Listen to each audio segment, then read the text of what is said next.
বিচ্ছেদের আজ 6 বছর 2300 দিন পূর্ণ হলো।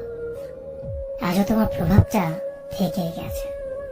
চাইলে হয়তো পারতাম, কিন্তু এতটাই তোমাকে ভালোবেসেছিলাম যে অন্য কাউকে ভালোবাসার সাহস হয়নি। যদি সেও তোমার মতো দুমড়ে মুচড়ে দেয়, সেই ভয়ে। তোমার কাছে দুটো প্রশ্ন ছিল আমার। ভালো আছো তুমি?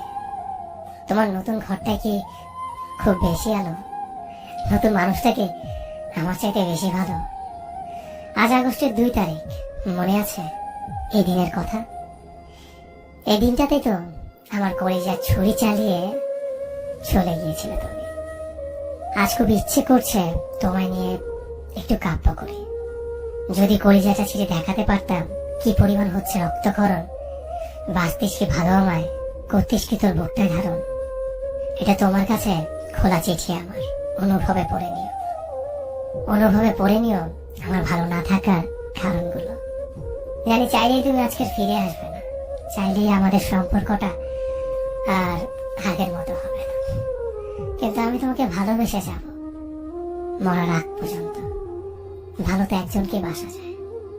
আমি সবার মতো বলবো না তুমি যেখানেই থাকো ভালো থাকো।